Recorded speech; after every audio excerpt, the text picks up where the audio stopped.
우리는 우리의 믿음에 대해서 생각하는 중에 있습니다. 예수 그리스도께서 십자가 위에서 피 흘려 돌아가시고 그로 말미암아 우리가 죄 사함을 얻고 영생을 얻게 된다는 사실을 우리는 확실하게 믿고 있습니다.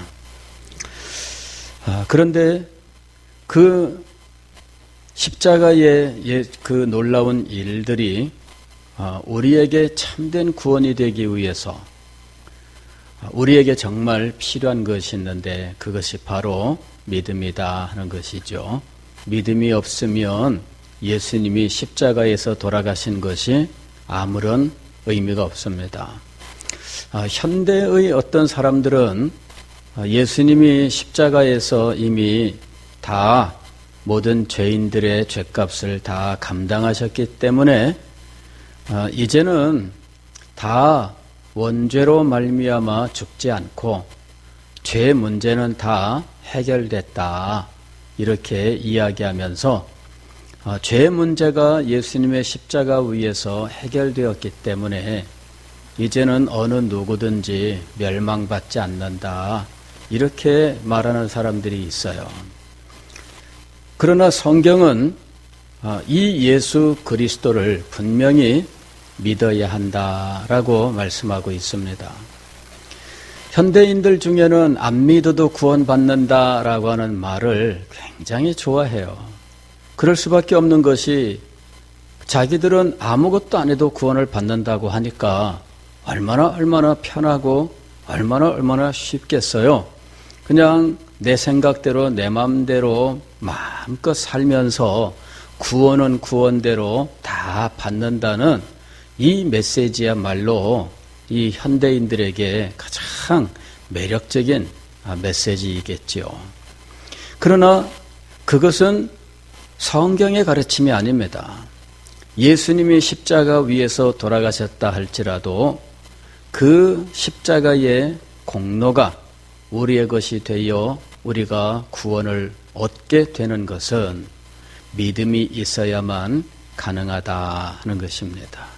믿음이 있어야 우리는 예수 그리스도와 연합하게 되고 예수 그리스도와 연합이 되어야 즉 예수 그리스도와 하나가 되어야 그리스도의 십자가에 참여하게 되는 것입니다. 그리스도와 하나가 되어 십자가의 죽으심에 함께 동참하고 그리스도와 하나가 되어 그리스도의 부활에 참여하게 되므로 우리는 그 사망과 죽음, 그 죄의 권세를 다 해결하고 이제는 예수 그리스도의 부활의 생명을 우리가 함께 누리는 자들이 되며 더군다나 예수님께서 승천하심으로 영광의 자리에 들어가셨는데 우리 또한 예수 그리스도와 함께 영광의 나라에 가게 된다는 것입니다. 자, 이것이 예수 그리스도와 연합함으로 우리가 얻게 되는 것들이에요. 그런데 이렇게 예수 그리스도와 연합하는 일은 믿음으로 말미암아 일어나는 일이다라고 하는 것입니다. 그러면 믿음은 도대체 무엇이냐? 믿음이라고 하는 것은 우리가 하나님과 그의 보내신 자 예수 그리스도를 아는 것입니다 라는 요한복음 17장 3절의 말씀을 생각하면서 믿음은 그 출발과 본질이 지식이다 라고 말씀을 드린 거예요. 그러나 이때 이 지식은 일반적으로 학교에서 배우는 지식을 말하는 것이 아니라 하나님께서 성경을 통해서 우리에게 주신 진리 지식을 말하는 것입니다.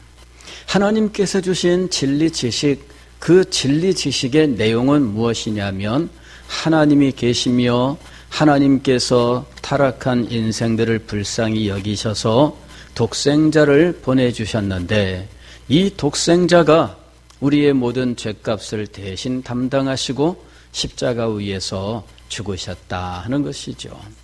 그리고 그분이 죽음 가운데에서 부활하심으로 죄와 사망을 물리치셨고 이 모든 사실들을 알고 이 모든 일들을 통해서 우리에게 주시는 하나님의 구원을 믿는 자가 참된 믿음을 갖게 되는 거예요. 그래서 이 진리 지식이 바로 우리가 이 영생을 얻는, 구원을 얻는 믿음의 본질이다라고 하는 거예요. 이 진리 지식이 없으면 그러면 우리는 믿음을 가질 수가 없어요. 어떤 사람들은 진리에 대한 지식이 없이 그냥 분위기만 가지고 구원을 얻는 줄로 생각하는 일들이 있습니다. 과거에 그런 것들이 있었어요. 그리스도에 대한 참된 지식은 마음속에 없는데 교회가 제시하는 제도와 관습을 경건한 마음으로 받아들이고 참여하는 것, 이것이 아주 경건한 믿음인 줄로 생각하던 시대가 있었습니다. 그 시대는 대표적으로 중세라고 부르는 이 중세의 로마 카톨릭 교회였는데, 중세의 로마 카톨릭은 지금부터 이 1000년 전 그 시대를 말하는 거예요. 1500년 전부터 해서 이 500년 전까지 요 1000년 동안의 기간을 우리는 중세라고 부르는데, 이 중세의 기간 동안에 로마 카톨릭 교회는 어떤 식으로 변했느냐 하면 복음 중심의 교회가 아니라 이 의식 중심의 교회로 변해버리고 말았던 거예요. 그래서 성도들에게 복음을 가르치기보다는 교회의 제도와 관습이라고 하는 것을 가르치고 복음은 어딘가 사라져버리고 마른 거죠. 그러니까 사람들은 교회가 가르치는 어떤 예배의식, 교회가 행하라고 하는 순례, 어떤 금식과 고행, 이런 것들을 경건한 마음으로 행하는 것이 믿음인 줄로 생각을 한 거예요. 그 시대의 사람들은 복음에 대한 지식은 거의 없는데 그냥 교회가 진행하는 거창한 의식들, 그 의식에 참여하면서 경건한 마음을 갖기만 하면 그게 바로 참된 믿음인 줄로 생각을 한 거예요. 그리고 교회는 그렇게 가르친 거죠. 그러니 복음이 없는데 그들 가운데 무슨 구원의 믿음이 생기겠느냐라고 하는 것이죠. 이건 참 억울하기 짝이 없는 일입니다. 교회의 십자가는 찬란하게 빛나고 교회당 건물은 화려하게 섰는데 그러나 그 안에 참된 진리는 없다면 여러분, 이것만큼 불쌍한 일이 어디 있겠어요? 그러니 인간들은 그냥 그 분위기가 바로 은혜인 줄로 생각하면서 살았던 거예요. 저도 뭐 대단히 많이 여기저기 가본 것은 아니지만 어쩌다가 유럽의 교회를 한번 보니까 이거는 오늘날 우리 교회당하고는 달라요. 우리 교회당은 그 유럽의 교회당이랑 비교하면은 창고 같아. 우리는 정말 창고야, 거기는. 거기에 비하면은 얼마나 겉에서 볼 때는 이 교회당들이요 그냥 이 돌로 지은 뭐 그런 집들 같아요. 뭐 규모도 크기도 하고 작기도 하고 다양하지만 돌로 지어놓고 돌로 지은 이 건물들이 어떤 경우는 뭐 500년도 되고 1000년도 되고 뭐 이러니까 뭐 얼마나 외부에서 볼 때에는 허름하게 보이겠어요. 여러 가지 장식들이 잘 되어 있는 교회당도 있어서 대단하다 이런 생각이 들기는 하지만 그러나 다 낡았어요. 최소한 뭐 500년에서 700년, 800년 된 이런 외양을 가지고 있는 거예요. 그러니 겉으로 볼 때에도 화려한 것도 있겠지만은 일단은 그 세월의 무게 앞에서 사람들의 마음이 숙연하게 될 수밖에 없죠. 그 세월의 무게가 사람들에게 감동을 줘요. 이 교회가 700년 된 교회야? 그러면 여러분 어떻게 되겠어요? 우리나라는 150년 된 교회도 없는데, 그렇죠? 예. 700년 된 교회다 그러면은, 그야말로 우리가 마음으로부터 벌써 한 수 접고 들어갈 거 아니에요? 그런데 내부에 들어가는 순간, 감탄이 일어나는 거예요.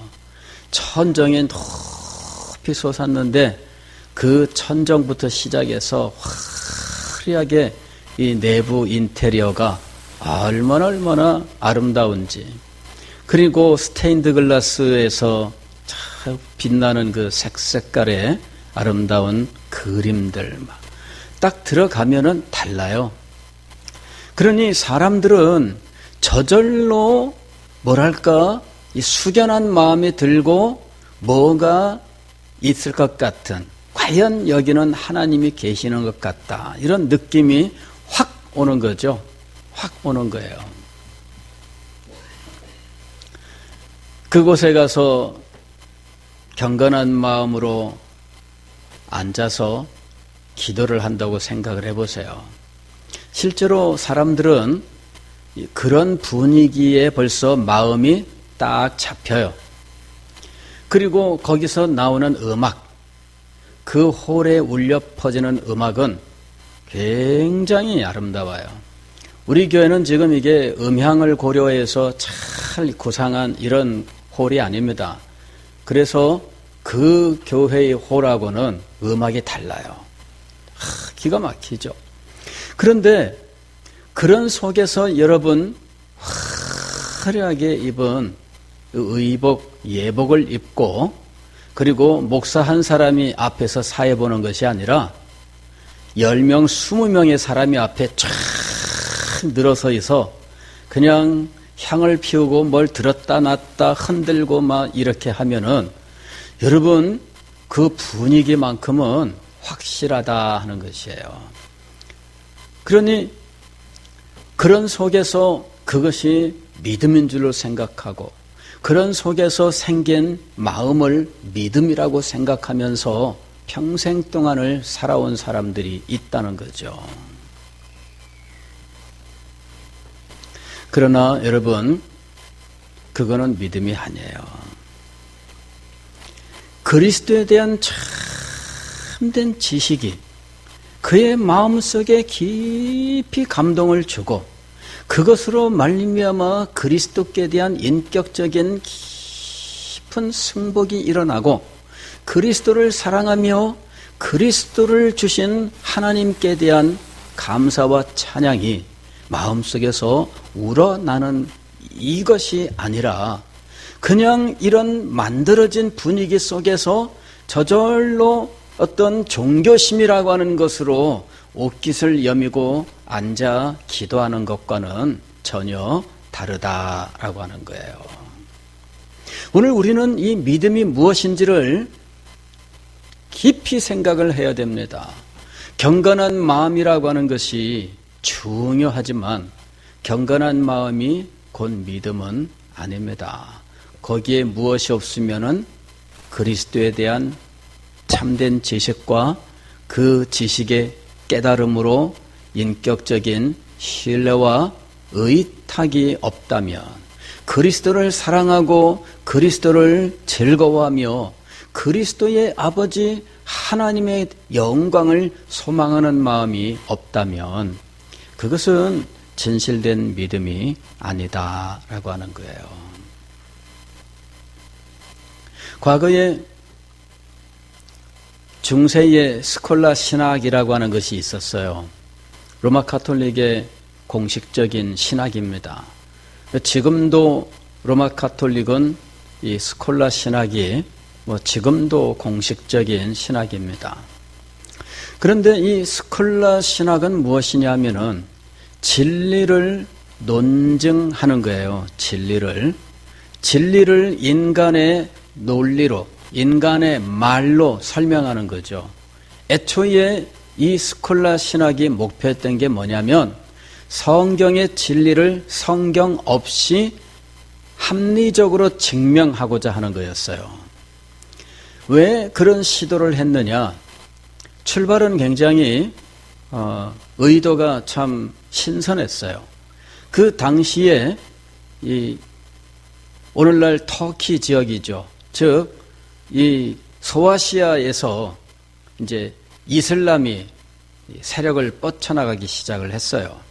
그러면서 이 이슬람 세력들이 동유럽으로 그리고 저쪽 북아프리카로 해가지고 스페인 쪽으로 이렇게 해서 유럽으로 진출을 하게 되었는데 이 이슬람에게 복음을 증명해서 믿게 하려고 하는 이 선교의 마인드를 가지고 성경을 모르는 이방인들에게 성경의 진리를 자명한 진리로 증명을 해서 믿게 하자라고 하는 의도가 있었어요.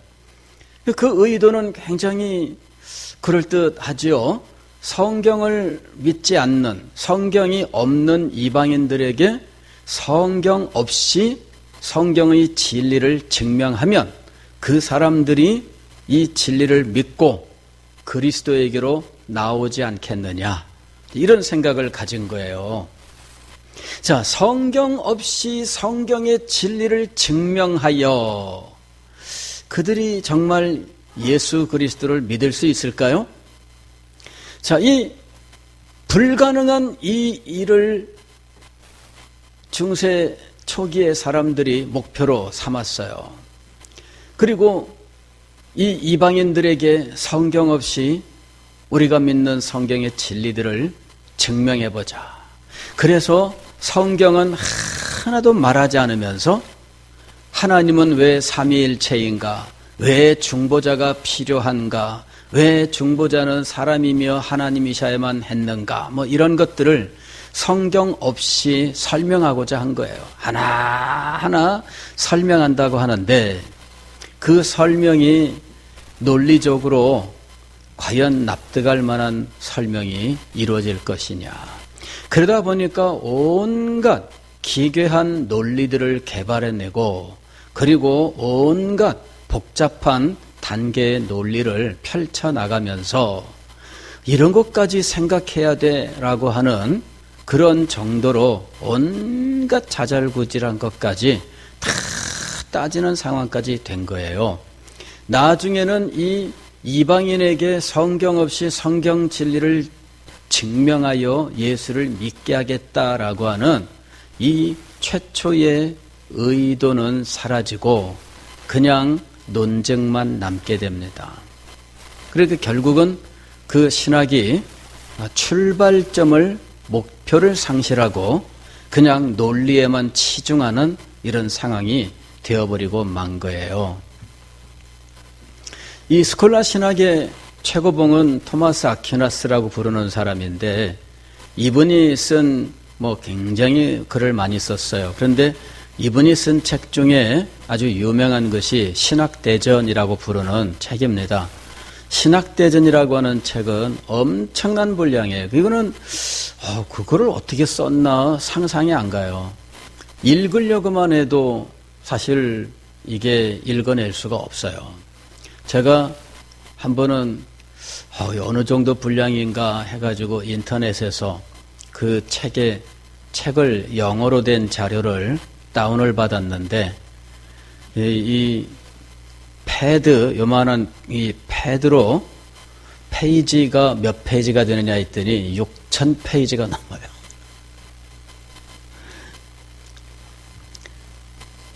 그걸 언제 다 읽고 있어요?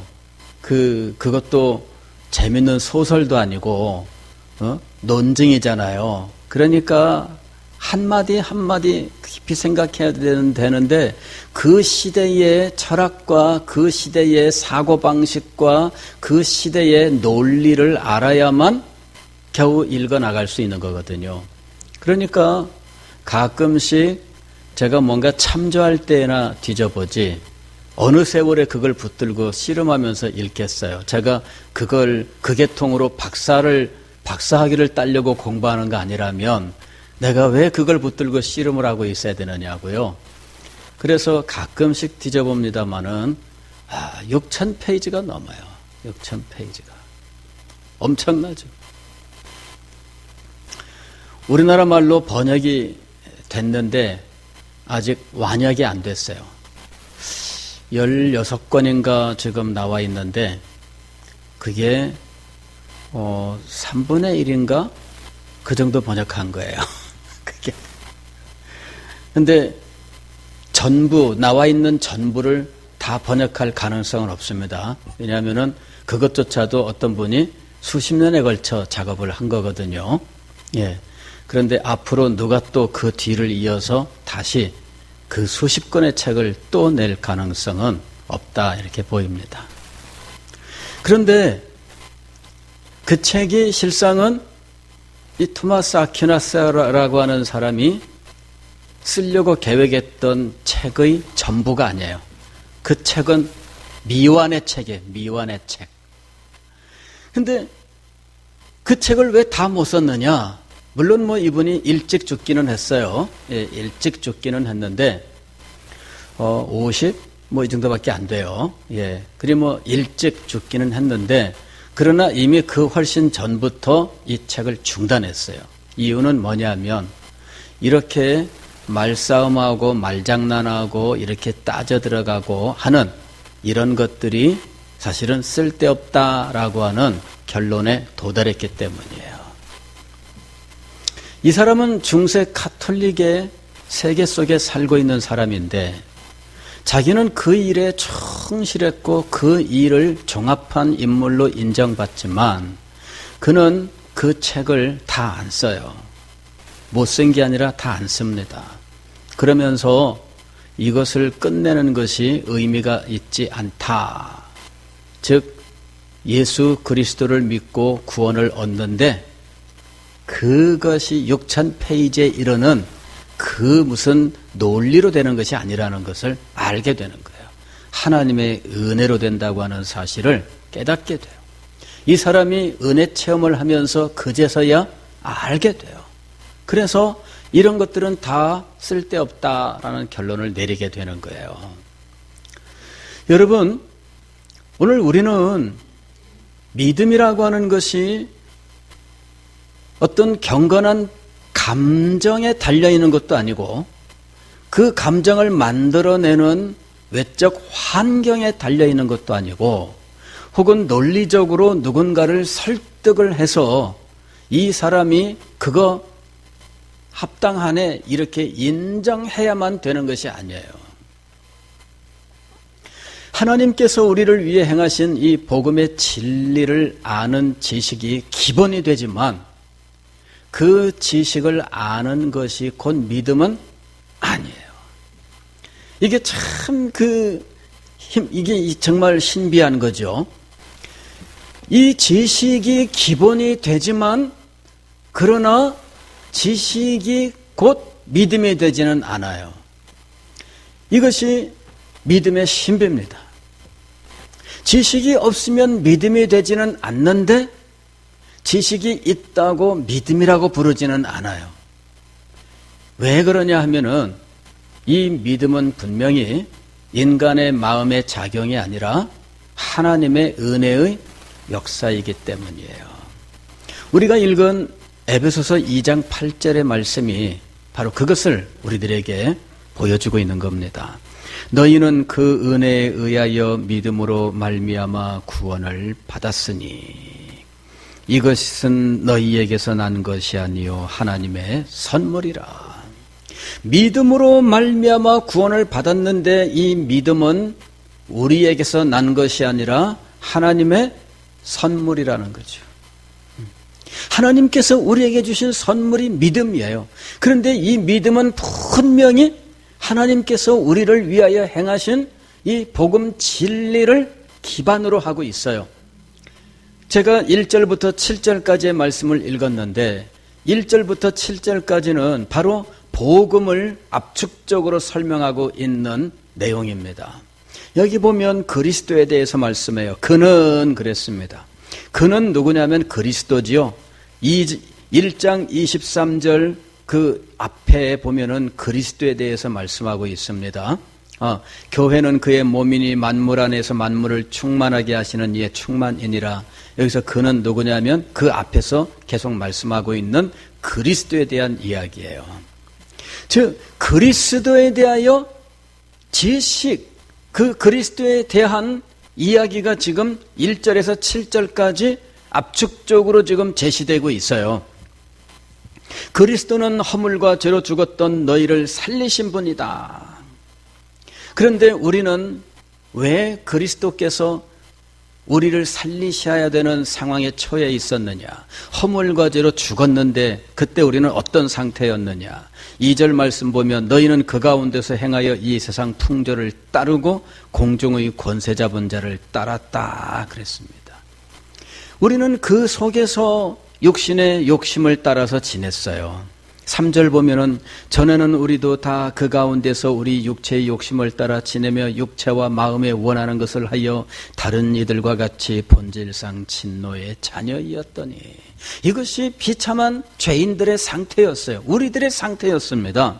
그런데 4절 긍휼이 풍성하신 하나님이 우리를 사랑하신 그 큰 사랑을 인하여 하나님의 사랑으로 말미암아 5절 허물로 죽은 우리를 그리스도와 함께 살리셨고, 또 6절 함께 일으키사 그리스도 예수 안에서 함께 하늘에 앉히시니. 자, 복음의 진리가 예수 그리스도 안에서 우리에게 행하신 놀라운 이 구원의 사실로 지금 진술되고 있는 거예요. 이 모든 일들은 하나님이 우리를 사랑하셔서 우리에게 은혜로서 주신 것들이에요. 이런 지식이 근본이 됩니다. 이것이 없으면 안 돼요. 그러나 이 지식이 곧 믿음은 아닙니다. 믿음은 무엇이냐? 이 지식을 참되게 깨달아 알도록 하나님의 성령께서 우리의 지성에 이 신령한 지식을 깨달아 알 수 있도록 빛을 비추어 주셔요. 그리고 이 지식에 우리의 마음이 녹아내리고 진정으로 굴복하게 하셔요. 그리고 이 지식에 드러난 하나님의 사랑, 그리스도의 은혜에 우리가 깊이 감복을 하고 하나님과 그리스도 앞에 자기의 모든 것을 드리는 이 자리에 나가게 만드는 거예요. 이것이 은혜의 역사입니다. 이것이 바로 하나님께서 우리에게 주시는 믿음이에요. 이런 하나님이 주신 믿음이 결과적으로 우리의 마음에 어떤 감동으로 우리가 느낄 수 있게 되는 거죠. 그리고 우리는 하나님의 은혜의 결과 우리가 도달하게 된 자리에서 우리가 느끼는 감정, 바로 그것을 우리는 믿음이라고 확인하게 되는 거예요. 그런데 이것을 거꾸로 인간의 감정을 믿음으로 생각하면 안 되는 거예요. 또 이것을 거꾸로 거슬러 올라가서 지식을 믿음이라고 생각하면 안 되는 겁니다. 이거는 결과예요, 결과. 결과적으로 우리는 하나님이 우리에게 전하신 구원의 진리를 참된 것으로 인정을 하고, 그리고 그 지식에 나타난 하나님의 사랑과 그리스도의 은혜를 우리가 깊이 마음속으로 받아들이면서 하나님을 사랑하고 의지하고 기뻐하고 경배하고 그러는 자리로 나가게 되는 것이죠. 그런데 이 지식을 전해주신 분이 누구예요? 하나님이에요. 이 지식을 할 수 있으면 우리에게 최대한의 정성과 관심으로 집요하게 전해주신 분이 누구예요? 하나님이시잖아요. 우리는 안 들으려고 했잖아요. 들려와도 우리는 외면했잖아요. 그렇게 들려줘도 일단은 안 받아들일 마음이 기본으로 되어 있기 때문에 이해가 안 되는데 그게 왜 그렇지? 그게 그럴 수가 있나? 그게 말도 안 되는데 계속 받아들이지 않았던 거예요. 우리는 그런 상태예요. 그런데 이런 우리들을 어떻게 했어요?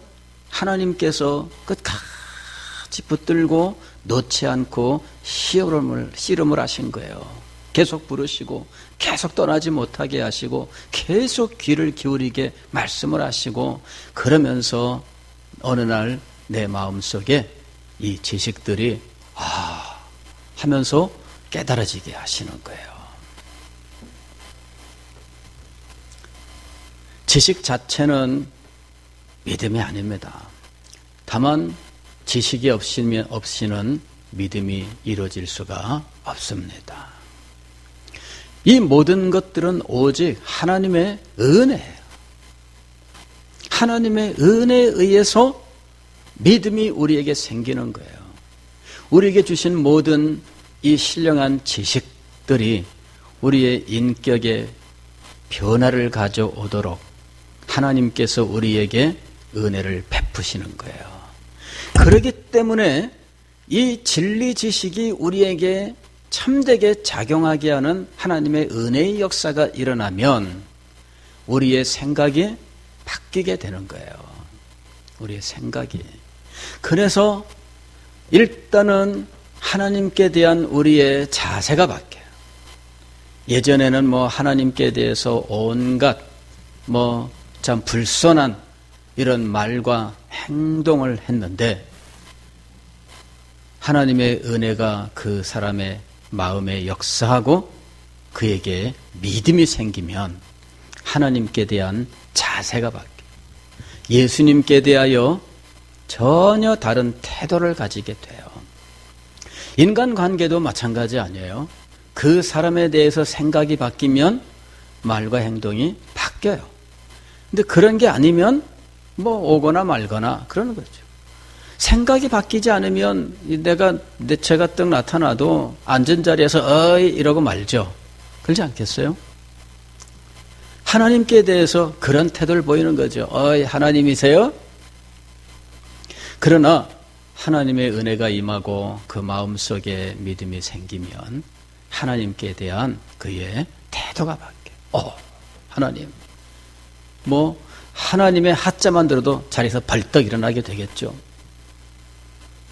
하나님의 발걸음 소리만 들려도 바닥에 엎드리겠죠. 이게 완전히 태도가 바뀌는 거예요. 하나님께 대하여 참된 마음의 자세가 있다면 그의 태도에서 드러나게 됩니다. 예배 시간이 하나님을 만나는 시간이라고 하는 이 참된 이 깨달음이 있다면 아마 예배 시간에 오는 자세가 바뀔 거예요. 어떤 사람은 양말도 안 신고 슬리퍼 찍찍 끌고 오는 사람도 있잖아요. 그 왜 그럴까요?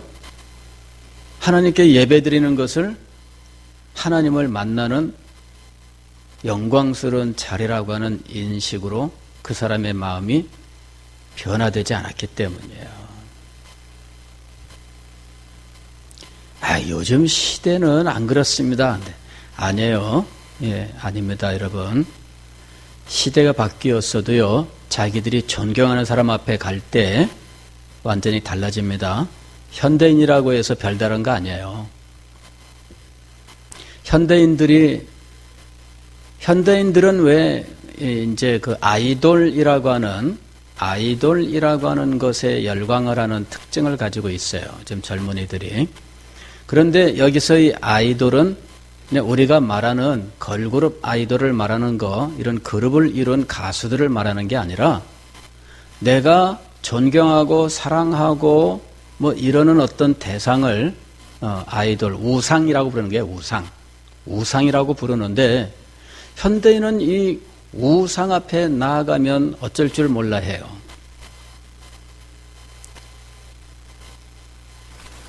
현대인이라고 별다른 거 아니에요. 하나님을 인식하지 못하기 때문이에요. 하나님이 정말 어떤 분인지를 깨달았다면 달라질 수밖에 없습니다. 현대인이기 때문에 안 해도 되는 것이 아니라 현대인들도 자기들이 좋아하는 어떤 영역에서 최고의 사람을 만나면 몸둘 바를 몰라 하고 어쩔 줄 몰라 합니다. 자기 옷부터 살피고 자기 몸부터 돌아보는 것이 현대인이에요. 사람이 달라진 게 없어요. 달라진 것이 있다면 뭐냐면은 현대인이 변한 것이 있다면 하나님께 대한 그의 인식의 변화입니다. 점점 불손한 방향으로 변해온 거예요. 세월이 흘러가면서 하나님을 인생의 바깥으로 밀어내고 하나님을 외면하고 하나님을 부인하고 이러는 쪽으로 점점 변했을 뿐이지 별다른 게 아니에요. 은혜가 임하고 우리의 마음속에 믿음이 생겨 우리가 들은 그 진리 지식이 우리의 마음을 감동시키면 하나님께 대한 우리의 태도가 바뀌고 예수 그리스도께 대한 우리의 자세가 바뀌게 되어 있어요. 하나님 나라와 교회에 대하여 전혀 다른 태도를 가지게 되어 있습니다. 왜 교회 안에서 싸움이 있고 왜 교회 다니는데 그렇게 말들이 많으냐? 하나님을 인식하지 못하기 때문이에요.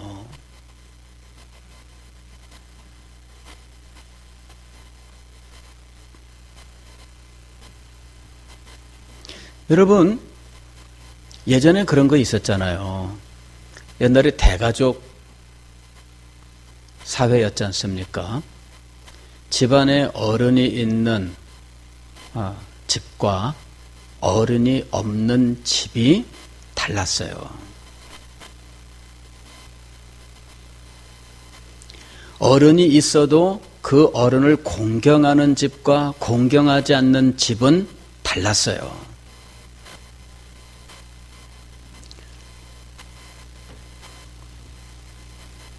교회에 하나님이 계시면 그럴 수 없습니다.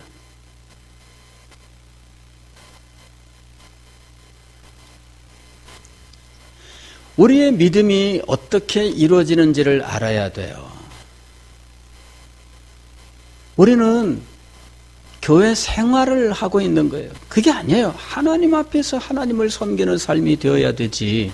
왜 교회 생활을 하려고 그래요? 근데 왜 우리의 신앙이 교회 생활로 변해버릴까요?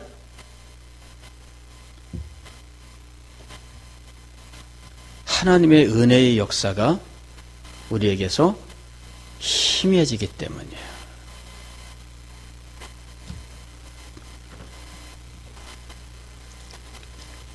우리의 믿음이 어떻게 생기는지를 생각해 봐야 됩니다. 우리의 믿음은 우리의 마음이 아니에요. 그냥 우리는 그 결과만을 보는 거예요. 그냥 우리가 우리의 마음에서 느껴지는 것만을 보는 거예요. 우리의 믿음이 어떻게 생기는지를 알아야 됩니다. 하나님께서 우리에게 전하신 진리 말씀이 있습니다. 이 복음 진리의 지식, 이 계시가 있습니다. 그런데 이 계시는 하나님께서 우리를 위하여 행하신 놀라운 구원 사역을 그 내용으로 하고 있어요.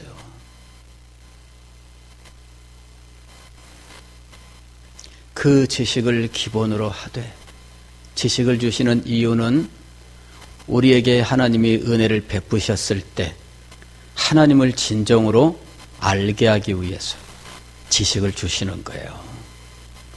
지식을 주시지 않으면 마음에 경건한 마음이 들었다 해도 하나님에 대하여 진정으로 알지 못해서 그에게 변화가 일어나지 않아요.